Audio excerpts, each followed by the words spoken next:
home could be one of the most scariest things that you do in life, so ensuring that you're avoiding crucial home buying mistakes is important for your home buying journey. So I'm going to cover 5 home buying mistakes that no one tells you when buying a home. But I won't be able to cover all the mistakes, so if you're a homeowner and could share your experience with your home buying journey, be sure to leave a comment below so others can learn as well. Also, be sure to stay until the end because the 4th mistake that I cover will save you a ton of time, stress, and money. If this is your first time to my channel and you're interested in learning everything about buying and selling a home, then be sure to like, comment, share, subscribe, and turn on post notifications. My name is Tish Schobourgh, and I'm an award-winning real estate agent in the Toronto and surrounding areas. And I've helped hundreds of families with their home buying and selling experience.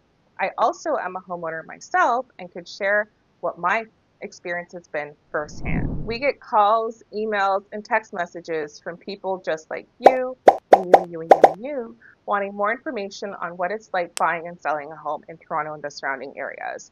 So if this is you, be sure to reach out. We'd love to help.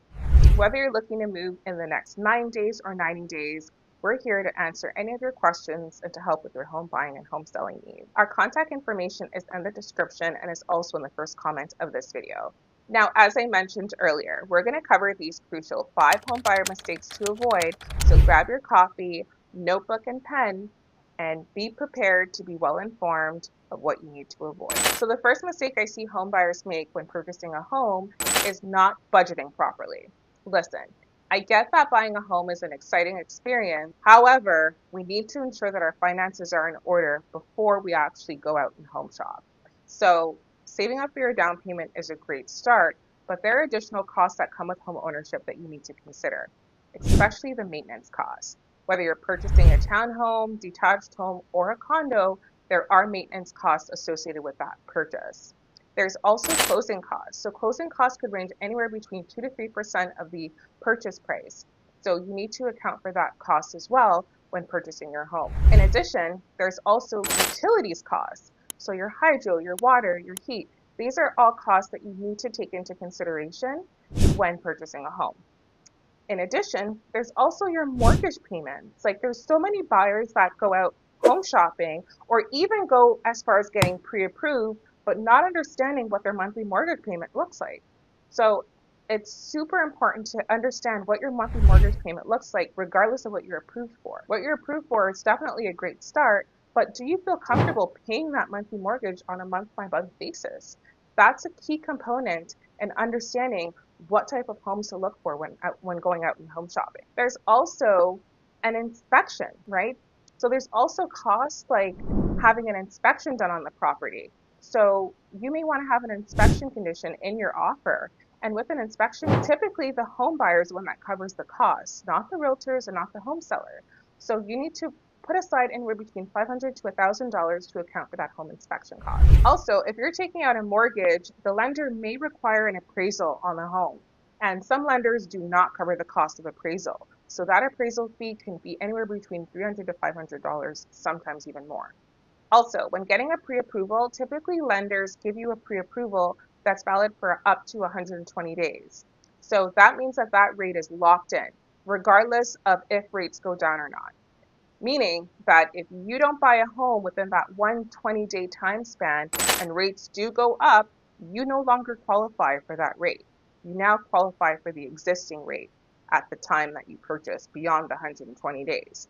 So making sure that you're kind of focusing on buying a home during that window of time is going to save you a ton of money. We also want to take into account contract repairs. Like if you plan on doing some upgrades to the kitchen, bathroom, living area, we want to account for those costs prior to going home shopping. Also, when getting approved for a mortgage, the lender looks at your income to debt ratio.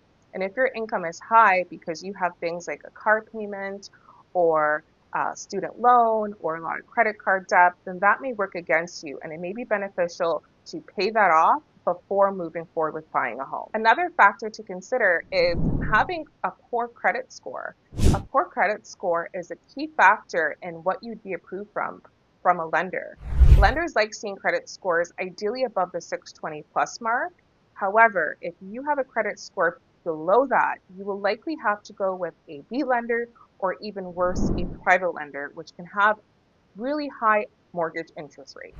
And high mortgage interest rates do lead, unfortunately, to a high monthly mortgage payment. In addition, if you're thinking of buying an investment property, you want to have a proper cash flow analysis done before you go out and purchase a home so you understand the numbers. Typically, when you're purchasing an investment property, you do need to have a minimum of 20% down. If you're renting, having a timeline is also important, making sure that you have enough time to inform your current landlord of when you're looking to break your lease or when you're looking to leave on your current lease. It's also important to understand your timeline if you do rent a property, because you need to inform your landlord as to when you plan on moving and ending your lease.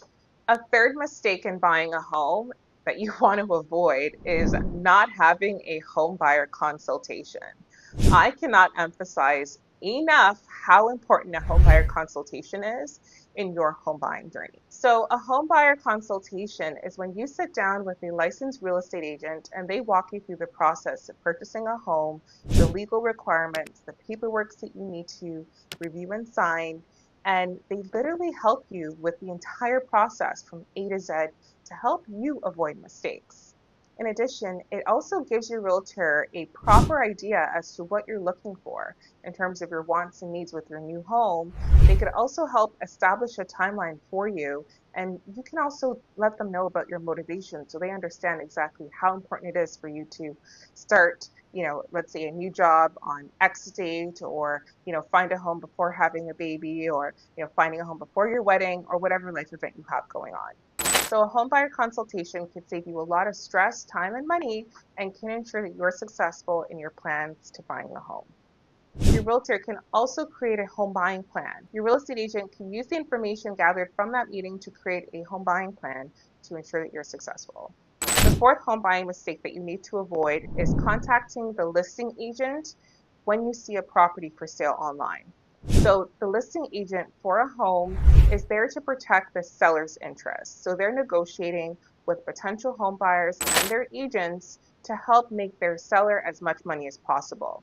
So in buying a home, you should have your own real estate agent to protect your interests and to help negotiate with the listing agent. Also, remember the listing agent's goal is to sell you on that home, whereas a buyer's agent's goal is to look at all the different homes on the market and to recommend the best home for your home. In addition to that, if you already signed a buyer representation agreement with a realtor and decide to contact another realtor or a listing agent to then buy a home, guess what? You may be on the hook for paying 2 realtor fees. And working with 2 realtors is typically risky business and doesn't benefit you anyway. So the reason I said at the beginning that this mistake is so key in helping to alleviate any stress, wasted time, or money is because you could overpay for a home when working with a listing agent. They want to get their sellers as much money as possible.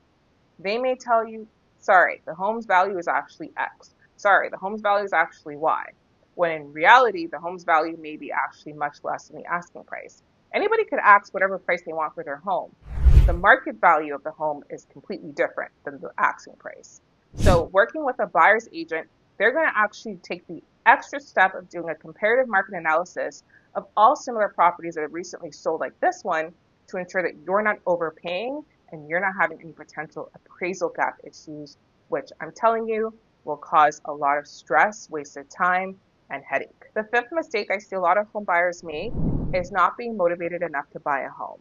Becoming a homeowner can be an overwhelming process, but it's important to remember your initial goal in buying a home. Is it to get additional space for your family? Is it to help build wealth by buying an investment property?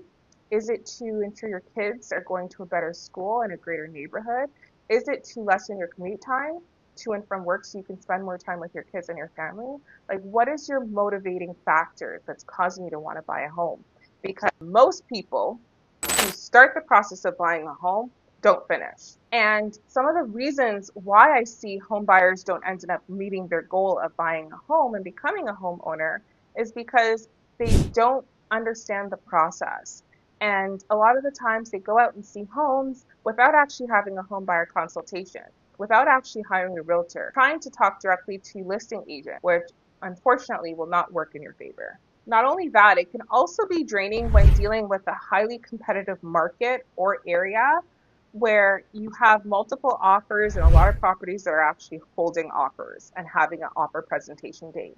So it can be really emotionally draining, especially when you see a house that you really love, but there are 10 other offers that you're competing with. So it can be a bit of an emotional roller coaster, but don't worry, the right agent can help guide you through the entire process.